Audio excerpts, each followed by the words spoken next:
shall not smite day by day, nor the moon by night. The Lord shall preserve thee from all evil. He shall preserve thy soul. The Lord shall preserve thy going out and thy coming in from this time forth, and even forevermore.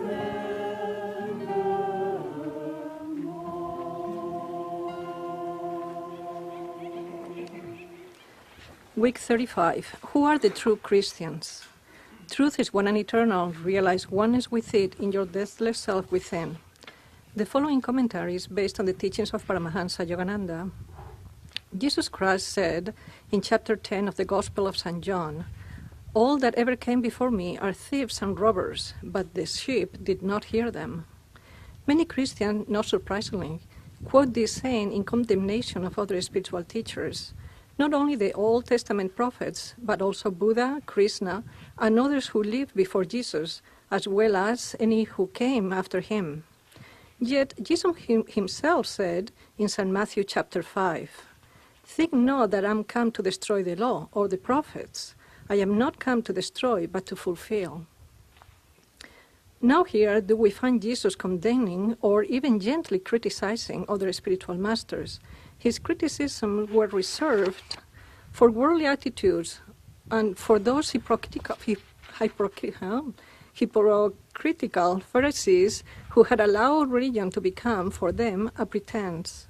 Paramahansa Yogananda explained that the expression, "all that ever came before me," referred to those spiritual teachers who placed their egos and their self-importance ahead of the Christ consciousness, in the sense of drawing people's devotion to themselves and not offering it where alone it truly belongs, to God.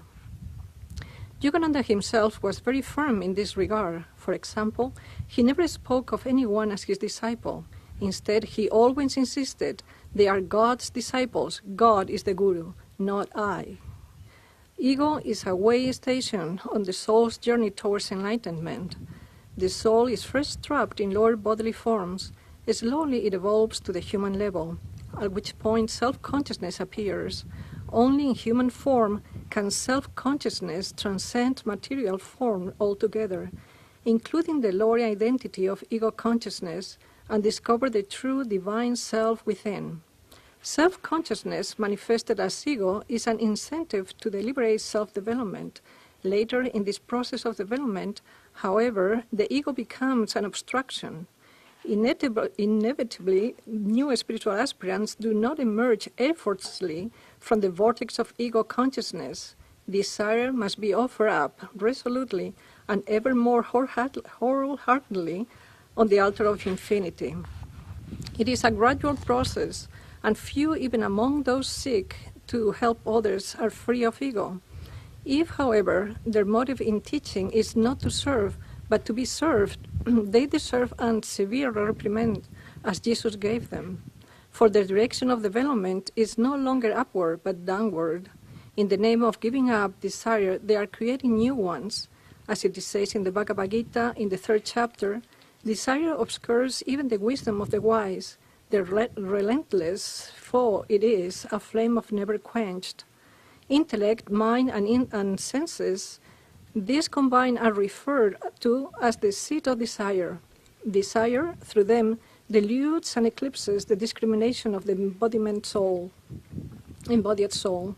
O Arjuna, discipline your senses, and having done so, work to destroy desire, annihilator of wisdom, of self-realization. Let's do that one. O Arjuna, discipline your senses, and having done so, work to destroy desire, annihilator of wisdom and of self-realization. Give God the credit for everything you do. See him as the true doer. Thus, through Holy Scripture, God has spoken to mankind. Om, Om, Om.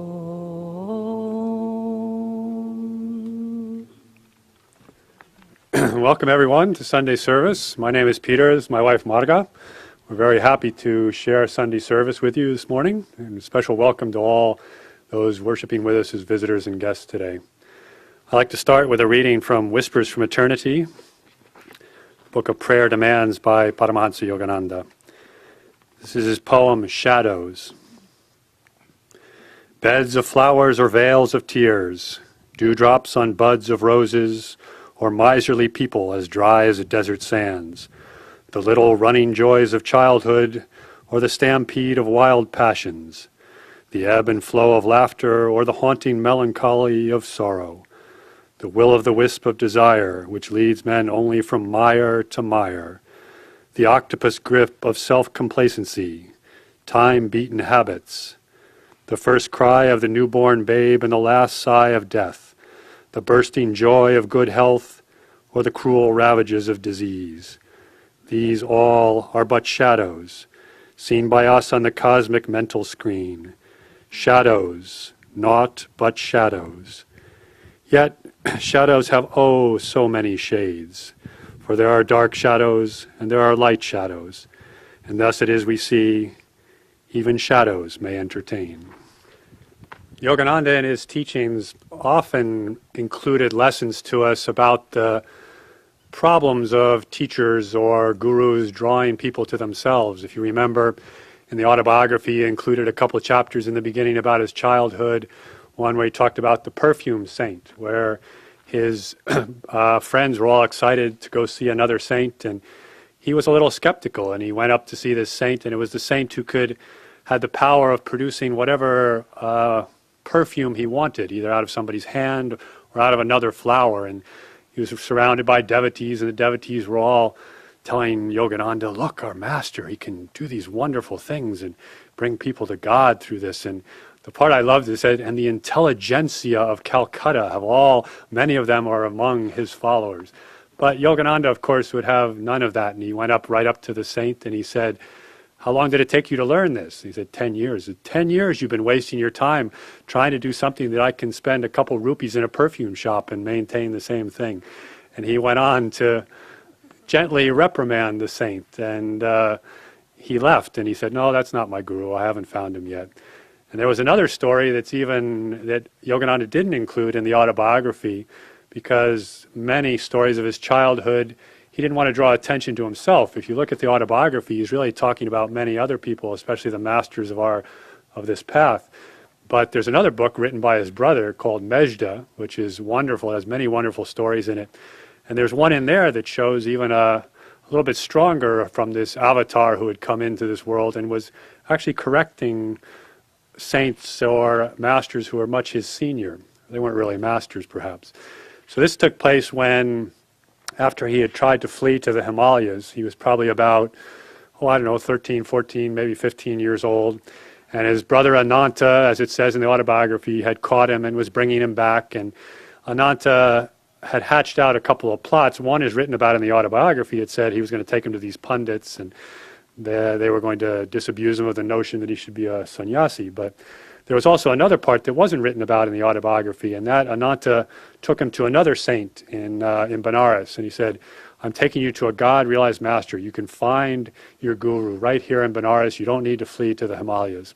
So they arrived at this place in Benares, a beautiful room of the smell of rich incenses, and very well decorated and appointed, and a room full of devotees who was worshiping this reclining figure who was up on a dais, on a throne, on a silk brocade pillow with silver tassels, and dressed in expensive clothing, and sort of leaning back and with his eyes closed. And every once in a while he would open his eyes and admonish his disciples, just worship me, that's fine, but could you just keep it down a little bit? You're disturbing my inner communion. And and people would hush up, and and Ananta came in with Mejda, with Yogananda, and said, let's go see the saint. And the disciples are going, no, no, no, can't you see the master is in bliss, he's reclining. He gets very angry if you disturb him when he's in this blissful state. And Ananta didn't have that much familiarity with saints, and so he wanted to press ahead with his plan. So he brought Yogananda up to this reclining figure on his silk pillow, and Yogananda, with great reverence and with a look of utter devotion, prostrated and bowed to this master there. And the master slowly opened his eyes and looked and said, "Ah, my little sir, I see that you are seeking the divine. Well, look no further. I am God." And Yogananda looked at him with a look of consternation and total shock, and said, and then looked back at the saint, and the saint said, "Oh, I see you don't recognize it yet. You are still tempered by the delusions and the attachments to your familiar life. You will in time recognize this."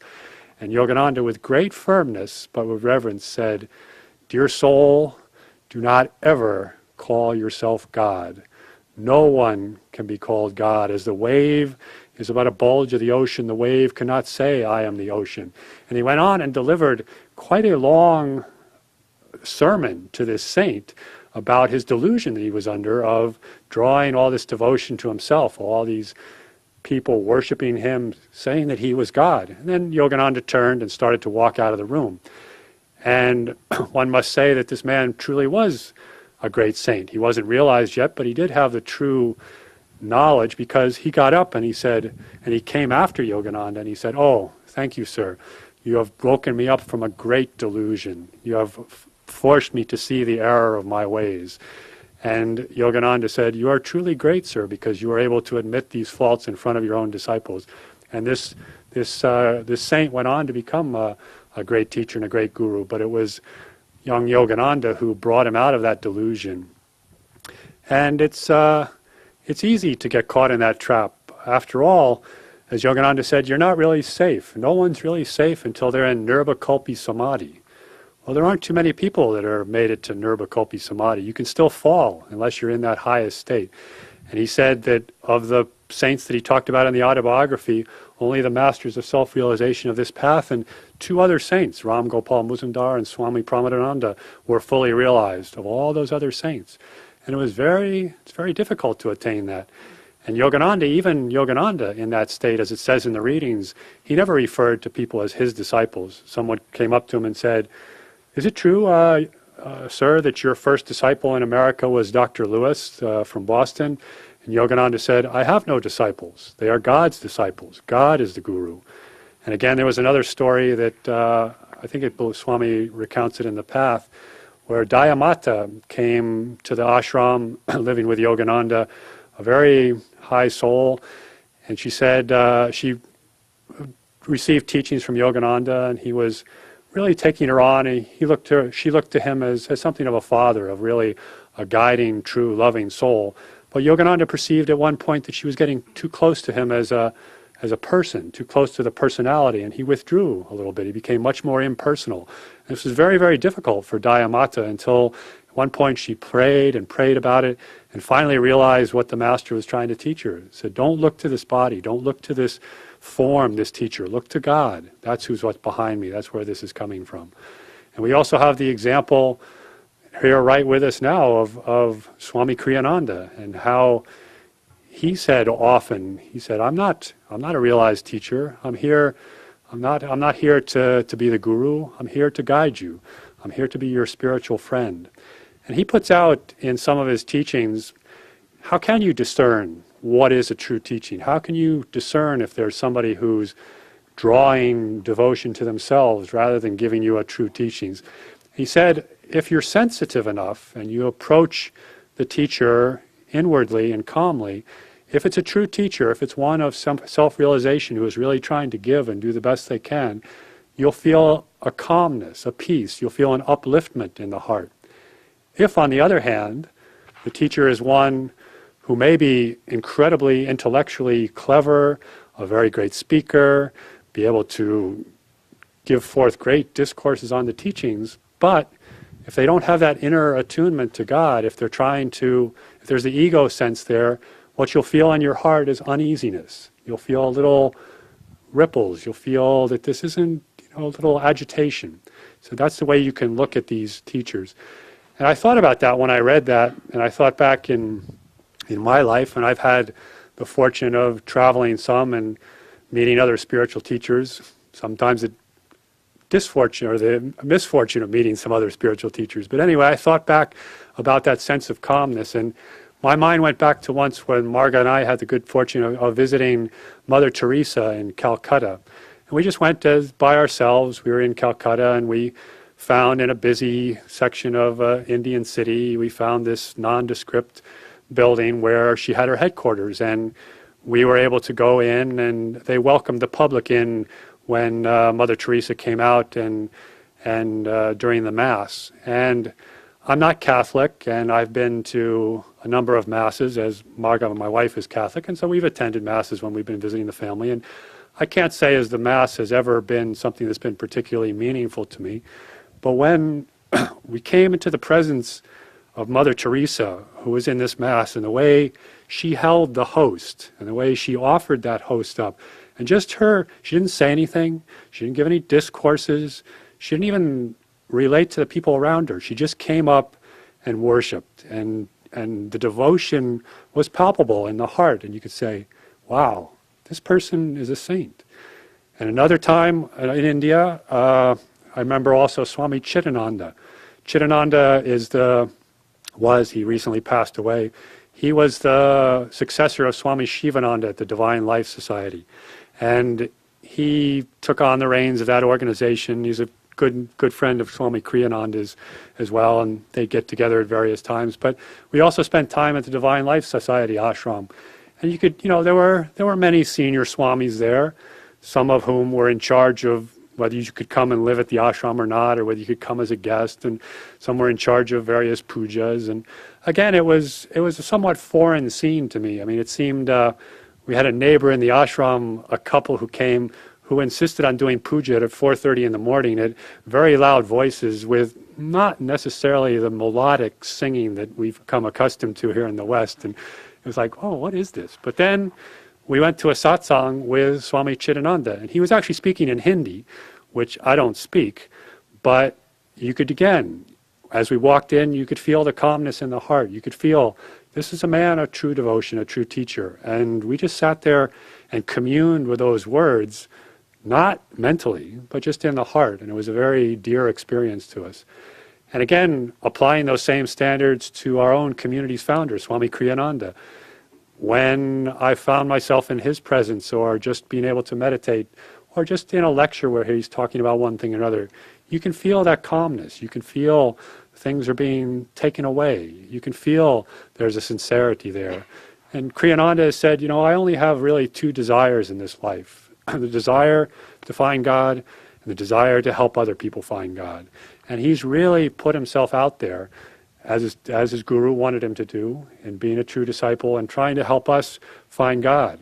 And sometimes it was probably to his own spiritual peril that he would try to instruct us so much and try to put himself out there. And sometimes he would come to lectures, or often, and he'll tell us all the things he'd been doing. And a newcomer might think, well, why is he saying all these things? Is he trying to draw people to him to say, look how good I am? I said, no. And he's repeated over and over, I'm only doing this because I think it will help you. My example of discipleship, what I can bring from the guru that I knew, can inspire you, can show you what kind of effort you need to put out, to show you what things you can do if you tune in and be a disciple in his name. So it's a very, very inspiring example. It's one it's created Ananda. It's that channel that we have to thank for us being here today, for what we've been able to do. So there's another side to this coin, however, and that is something that Jaya alluded to during Spiritual Renewal Week. It says we, especially as Americans, we tend to be very skeptical. And all these things I've just said is, you got to be very careful of your teacher. You got to really look. You got to say, is this a true teaching or not? Well, there's a problem with that, because we have to look at, okay, who is it that's really making this judgment? Well, guess what? It's us. And guess what? we're in ego consciousness and we're in delusion. And it's very easy for us as Americans, we're trained in this, we love this, to really look for the faults, to really say, yeah, that guy, yeah, that's okay, yeah, I don't like that, no, that's wrong, and, look at this guy, and say, that's that. And we love, I think as a society, we like to see people brought back down. Maybe it's our, pseudo-egalitarian consciousness or something, that somebody who's trying to put themselves up as a little bit better, again, this is our ego speaking, oh, look at them, they're trying to say that they're better, and we love to poke at them and find that fault and tear them back down. And, it's as Jesus says, let ye cast the first stone who among you is without sin. Well, guess what? We're all in this deluded consciousness, and who are we to be judging all these other things? And there's a line in the reading, the one line that I love in that reading today is one that's, it's sort of in his offhand wisdom, the Swami tosses off like he often does. And it says, inevitably, new spiritual seekers do not emerge effortlessly from ego consciousness, from the vortex of ego consciousness. So new spiritual seekers inevitably do not emerge effortlessly. So it's not enough to say, I'm on the spiritual path, I'm looking to get rid of my desires, I'm looking to get rid of my ego. I can judge what's going on out there. Guess what? It's not effortless. You can't get out of delusion doing it that way.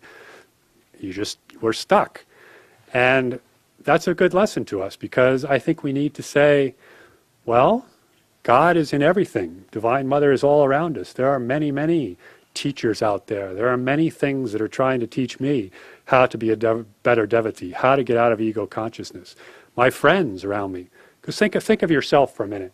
It's pretty easy for you to name all the delusions of your friends and all those around you, right? You could probably give a lot of spiritual advice to everybody around you and all the things they needed to work on. Well, guess what? They can see you too. And they sometimes have some insights into some things that might be good for you to work on. And you might want to listen to those people. You might want to tune in to what they're saying. You might want to see, well, what can I do to get out of my own delusions here? How can I get beyond these things? And look everywhere for your teachers, not just in the scriptures and things. And again, Swami Kriyananda is a wonderful example of this. He says, Divine Mother may come to me in any form. I am always listening. Even the newest person on the path, sometimes he'll ask for feedback, or he'll listen to that person. He said, you never know when Divine Mother is going to speak to me. And he's made changes, he's made decisions, he's made change, he's turned when someone has said something to him. Someone of, I would dare say, probably lesser realization than himself. But he has been open to that. He's been open to taking that wisdom from wherever it comes and to taking it in and being able to change his life with that, or being able to shift, or be able to see one more flaw that I can get at. How can I change? So what are the teachers? So again, don't be too harsh on your potential teachers around you. Okay, it's one thing if you're going to dedicate yourself and your life in unswaying obedience and total surrender. Then you want to make sure you're surrendering to a high channel, like one of the gurus here, one of the self-realized masters, a true channel. But that doesn't mean we can't learn. It doesn't mean we can't look around us and find what it is that can help us and will help us to move forward in this path. Because what is it really? What is it that all of us shares? It says in the readings that, even those who would put themselves out there, who have the goodwill to try to teach others and to share, very few of them are out of ego consciousness. They're still stuck just like we are. And what is it that binds us in ego consciousness? It's the last part of the reading, the Bhagavad Gita, which when you first look at it may not seem like it really goes with the first part of the reading. But the Bhagavad Gita talks about, said, you need to get past your desires. The desires are what puts up the veil, puts up the illusion, that clouds your wisdom. The senses, the intellect, the mind are the seat of those desires. Those desires will obscure all wisdom. And it's what's there for all of us. It's just the human condition. It's just where we are. Whether it's the main desires of name and fame, or intoxicants, or sex, or whether it's maybe the more subtle desires of wanting to please your parents, wanting to please your friends, wanting to please your spiritual teacher, or wanting people to get in line with your great plan for how a spiritual community should unfold or how a department should work, because you know where it should go and you have a great plan, but they're not quite getting in line. And I have the desire that they should change, that they should get in line with what I'm trying to say. That's a desire too. It's an ego delusion. It's a vortex of energy that's really trapping us. And what's the way out of delusion? There's a very good analogy in the Bhagavad Gita reading. It says that it's the flames of desire. Well, if you think of that, take that a little bit farther. Okay, we have some burning desires here, and we might think, well, I can get past these desires by appeasing them. And how do I appease them? Okay, well, I'm going to give in to those desires. So it's like heaping a whole bunch more wood on the fire. And initially, what happens? The fire dies back down because the wood is smothering those flames and pushing it back down. But what happens after that? Conflagration. It's back up. The fire comes up stronger than ever. And so it is with delusions. And as it says, the only really way to get rid of the delusions is offering them up, is looking at God as the doer, getting off of that post, that binding post of ego consciousness, saying, no, God, I don't want these desires. You are the doer. I have to act, but you are the one acting through me. Any success I have, any skill I have, it is yours. Any failure I have, any problems I have, it is yours also. I am offering this back up to you. You are the one who can take this from me. And there's another thing that Swami Kriyananda mentions that I've just been tuning into lately, and it's very good. We mentioned it during Spiritual Renewal Week, and that's contentment. And contentment, as Diksha told us during Spiritual Renewal Week, is the supreme virtue. Well, why is it the supreme virtue? Because it's against our supreme enemy, desire. Contentment is the arms we have, the weapons we have against desire. So what does contentment mean? Contentment is taking that inner joy, that peace, that calmness, the connection with God that we feel inside, and consciously, with willpower, with effort, projecting it outward to hold desire at bay, to say, no, I don't need that. I don't need to have that to be happy, because happiness is here. And if we can consciously keep projecting that out, practicing that virtue, putting out contentment. I mean, again, think of desire. Desire is things we create. It's inside us. It's this little itch that wasn't there before, and suddenly it's there because of our own minds. It's like Swami gives the example of pinching your own skin as hard as you can, and it hurts. That's your desire. And then you let go of it, and you feel, I'm much better. I've satisfied that. Well, where did that come from in the first place? It's you who are doing the pinching. So stop pinching yourself. Put out that contentment. Say, no, I'm content. I don't need to pinch myself so I can let go and feel better. It's that contentment that we can broadcast out there, that we can put out to hold those desire, our great enemies surrounding me, is giving me lots of trouble, Lord, as it says in that chant. Put that contentment out there.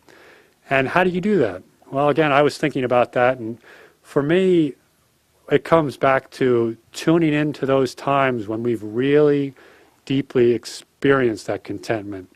And for me, it's been when I've been in seclusion, and sometimes in seclusion. And seclusion is a wonderful practice that Kriyananda, Yogananda, all the masters urge us to do at least a week a year, a day a week. Spend some time removed from your everyday life.